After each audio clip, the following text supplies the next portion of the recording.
to another edition of the Leadership Lounge. I'm your host, Khalid Assad. My guest today is Suja Mathew. Suja, welcome. Hi, thank you, Khalid. Thanks for having me. So Suja uses pronouns she, her, and they and them. She's currently the Director of Inclusion, Diversity, and Equity at Virtua Health. Their career and services to others revolved around mental health and drug and alcohol services for Medicaid population in Philadelphia, and has included embedding DEI work in all they strive to accomplish. Talk to me about the significance of Pride Month in terms of where we are as a society and where we must continue to go. When you talk about the call to acknowledge and appreciate Pride Month, I always tell people it revolves around, as with anything else should when we talk about our country, the origins of a thing. How and why did it even begin? Quick history lesson: the commemoration of the Stonewall riots. It happened on June 28th on 1969. And this is where patrons of the Stonewall Inn, a gay bar in New York City, decided that enough was enough. They've been harassed by police over time. It kicked off a movement and days of protest and activism. And then so a year later, Pride began as an annual commemoration, not with rainbows and glitter and everything fun and nice. It began as a riot in which Black and Brown individuals from these communities led these demonstrations and led the following towards civil rights for these communities. To name those people, I think is very important.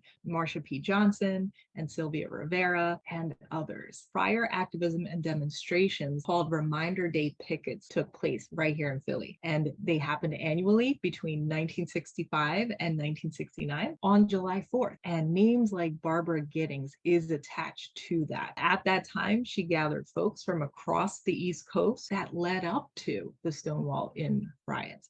We're, as you know, in continuous actions to help our LGBTQ plus families and communities survive in this country. We have hundreds of anti-LGBTQ plus bills that were proposed across the country in 2023 alone, 83 of which I believe are specific to transgender communities. And for many, Pride is a reminder that these challenges still exist, to have basic rights, that it's not over, but it's also a reminder of hope, I think, to be your true self without judgment, without hate or discrimination. So that's what we're looking for. Where would you say you are when you look at, LGBT communities and families in terms of fighting for their rights, where we started? You mentioned Stonewall, to where we are now. We have a lot of good-hearted people. We have folks who are in our communities, and then we have our allies and people who want to be allies. Yes, all of this is happening, but I hope that the good is going to outweigh the bad. It is about letting people just have their basic rights. And I hope for that to continue being the message. If we allow discrimination against one group of people, then we're opening the door for discrimination against everyone, really. What are your thoughts about that? There has been in our history marginalization, specifically of Black people in this country, but Black and brown folks throughout. And then over the years, you've seen what has happened with immigrant communities. And so why not interlock with each other to continue helping everyone else? Yes, there are folks who might say, well, why do I need to care about this bill or this, anti-trans bill, for example, or that just does not affect me or my community, is what you might hear. But in the long run, it will. What you don't want is for that to get to that moment when it's too late. What does it mean for you personally that we are, as a society, are beginning to acknowledge Pride Month?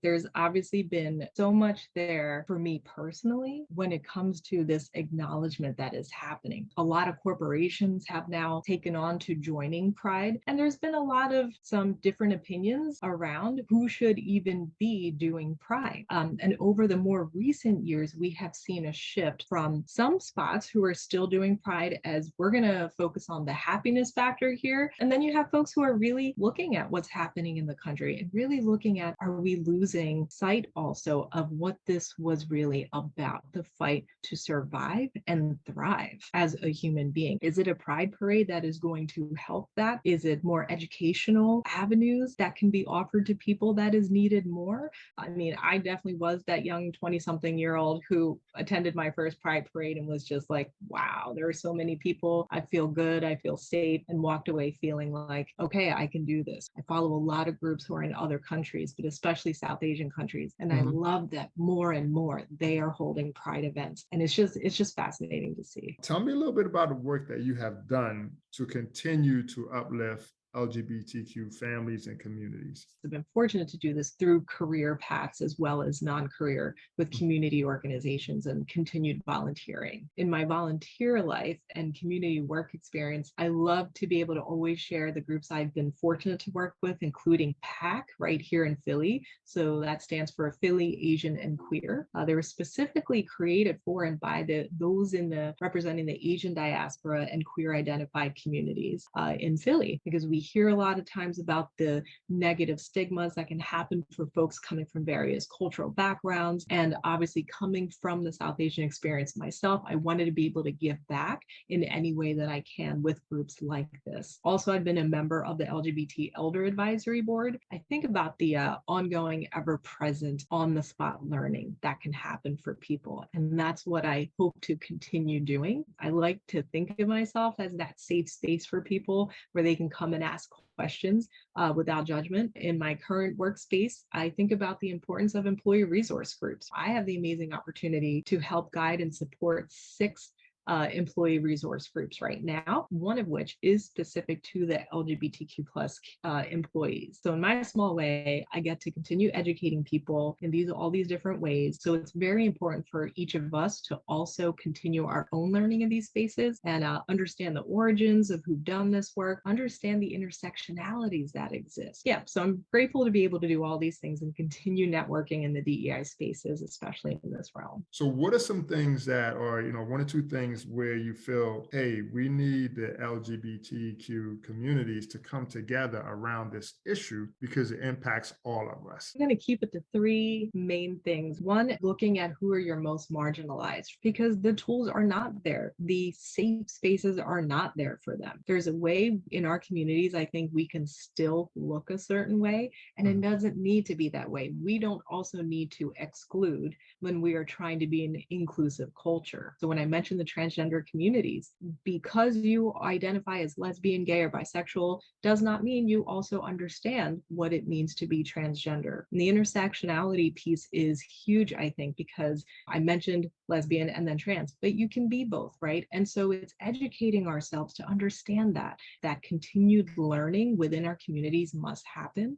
And then the 2 other things I will definitely call in related to that too, that for our communities to really look at is looking at, again, our stereotypes of who should be in these communities. And when we talk about stereotypes of how a person should look or should act, that shouldn't be the case. But maybe for a person in a particular location, neighborhood, community setting, they have to be that way. And so it's about respecting how a person is and how they show up, how you welcome them.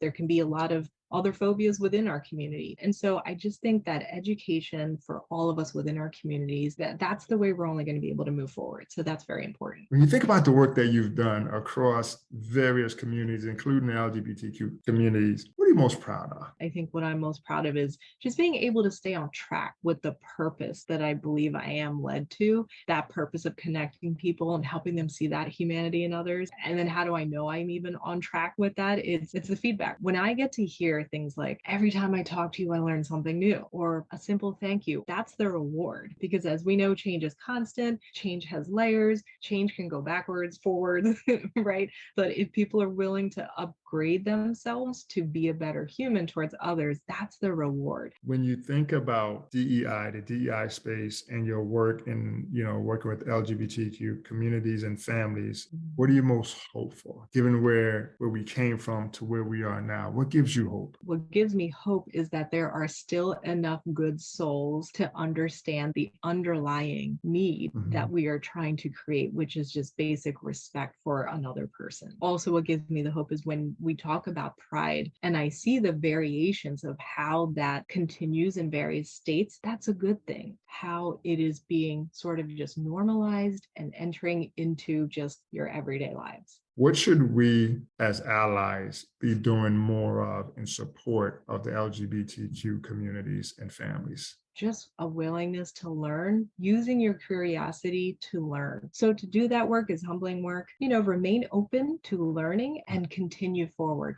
because what is needed is getting through the traumas, getting through the triggering things, and really just showing up for that next person. Suja, I want to thank you for taking the time to have this conversation, and look forward to speaking with you again. Great. Likewise. Thank you so much for having me, Cliff.